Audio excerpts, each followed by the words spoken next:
मकान मालिक ने किराएदार के टूथब्रश का इस्तेमाल अपने दांत साफ करने के लिए किया। जब महिला किराएदार टूथब्रश का इस्तेमाल कर रही थी, तो उसने पाया कि टूथब्रश में बहुत बदबू आ रही थी। उसने उसे कई बार पानी से धोया और फिर बेडरूम में लौटी और अपने पति से कहा, टूथब्रश से गर्भावस्था की बदबू आती है? नहीं, मेरा मतलब है कि यह गंदगी जैसी नहीं है। दोनों ने अनुमान लगाया कि शायद यह टूथब्रश और भौहों की वजह से है, लेकिन उन्होंने इसे गंभीरता से नहीं लिया। उन्हें नहीं पता था कि उनकी हर हरकत पर नजर रखी जा रही है। उनके आने से पहले मकान मालिक घर में था और पूरे घर पर बिना किसी ब्लाइंड स्पॉट के 13 कैमरे निगरानी कर रहे थे। महिला किराएदार पहले से ही 8 महीने की गर्भवती थी, लेकिन मकान मालिक ने फिर भी उसे जाने से मना कर दिया और कैमरे को घूरता रहा। चूंकि महिला किराएदार नहा रही थी, इसलिए कैमरा सही जगह पर नहीं लगा था और शौचालय से अवरुद्ध था, इसलिए पूरा दृश्य नहीं देखा जा सकता था। मकान मालिक अपने दांत पीस रहा था और पूरे दिन उसकी निगरानी कर रहा था। सही मौके का इंतजार करने के बाद आखिरकार दोनों साथ में बाहर निकल गए। मकान मालिक तुरंत गाड़ी चलाकर आया, चाबी से दरवाजा खोला और हैमबर्गर लेकर चला गया। उसे देखकर कुत्ता भौंकता रहा।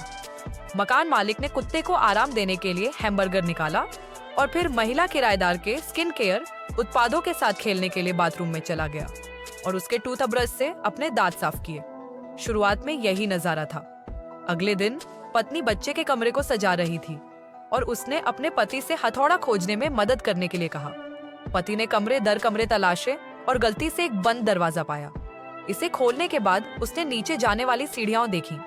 उसने देखा और पाया कि यह एक भूमिगत शहर था, इसलिए उसने इस पर और ध्यान नहीं दिया। उसने उस दिन एक बड़ी खबर सुनी। पता चला कि महिला के कमरे में कुछ गड़बड़ है। गर्भावस्था के दौरान पुरुष किराएदार के पास कोई और था और जब महिला घर पर नहीं थी तो वह उस व्यक्ति को वापस ले आया। उन दोनों ने स्विमिंग पूल में स्नान किया और मकान मालिक को उनके साथ स्नान करने के लिए मजबूर किया। उसी समय उसे एहसास हुआ कि यह एक मौका था।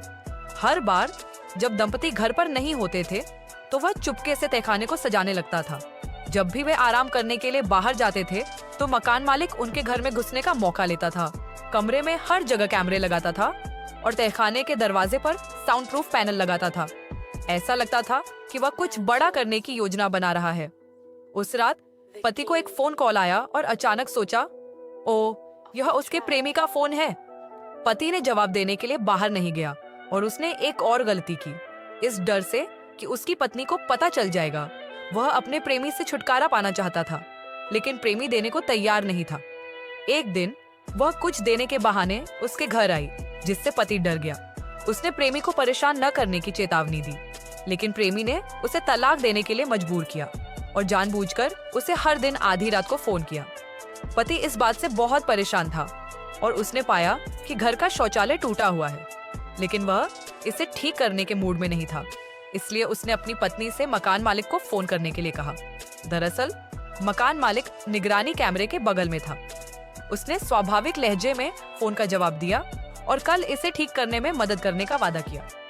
उसने जानबूझकर वह समय चुना जब उसका पति काम पर गया था और शौचालय को ठीक करने का अवसर लिया।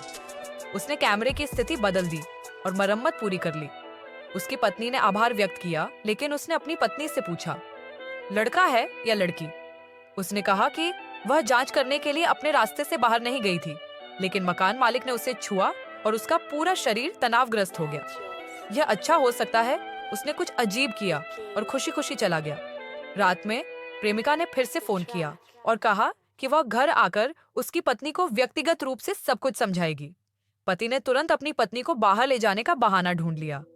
प्रेमी जब दरवाजे पर गया और कोई जवाब नहीं आया तो उसने चाबी निकाली और खुद ही दरवाजा खोला, लेकिन उसे नहीं पता था कि मकान मालिक दरवाजे की रखवाली कर रहा था और उसे टेप के एक घेरे से सील कर दिया था।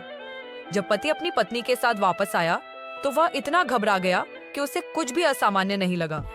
दिन के समय जब वह घर पर नहीं था तो मकान मालिक महिला को छूने के लिए भूमिगत बाजार में चला गया। महिला को एक विकृत बूढ़े व्यक्ति ने तहखाने में फंसा लिया। बूढ़ा आदमी इस घर का मकान मालिक था और उसने महिला को चुरा लिया। अगले दिन पत्नी अपने पति का सामान चेक करने के लिए बाहर गई और गलती से दरवाजे पर कैमरा देख लिया। मकान मालिक, जो नियंत्रण में था, यह देखकर तुरंत उठ गया। जब पति और उसकी पत्नी वापस आए तो कैमरे के स्थान पर केवल एक छेद बचा था। जाहिर है कि किराएदार ले गया था, लेकिन सुरक्षा कारणों से पति नीचे उतर गया। मकान मालिक भी गहरी नींद में सो रहा था, लेकिन जो महिला उसके करीब आने की कोशिश कर रही थी, उसने अचानक हरकत की। उन्होंने कैमरे की आवाज को रोकने के लिए अपनी उंगलियों का इस्तेमाल किया, जो भी काम नहीं आया। मकान मालिक को जगाओ। मकान मालिक को तुरंत एहसास हुआ कि कुछ गड़बड़ है। पति ने भी दरवाजे पर किसी के कूदने की आवाज सुनी, जो बेसमेंट से आई थी। जब उसने दरवाजा खोला तो पाया कि यह उसका प्रेमी था। दोनों महिलाएं पुलिस को कॉल करने के लिए बाथरूम में छिप गईं, लेकिन फोन पर कोई सिग्नल नहीं था। मकान मालिक ने बस पावर बटन दबाया और पूरा घर अस्त व्यस्त हो गया। मकान मालिक ने उसे हथौड़े से मारा और देखा कि वह मरी नहीं है, इसलिए उसने उसे कुछ और बार मारा। प्रेमी बाथरूम की खिड़की से बाहर निकली और पुलिस को कॉल करने के लिए सिग्नल खोजने के लिए बाहर गया, लेकिन उसे भी मकान मालिक ने खोज लिया और पूल में डूब दिया। जियान की पत्नी को जल्दी से ढूंढ लिया गया और पीटने के बाद बेसमेंट में घसीटा गया।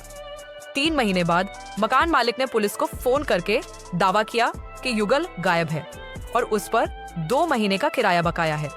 पुलिस ने बेसमेंट सहित घर के हर हिस्से की जांच की और कुछ भी गड़बड़ नहीं पाया।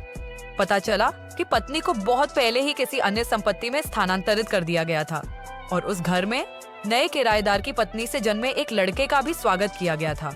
लेकिन मकान मालिक को इसकी परवाह नहीं थी। उसे बेटे और बेटियों दोनों से प्यार था।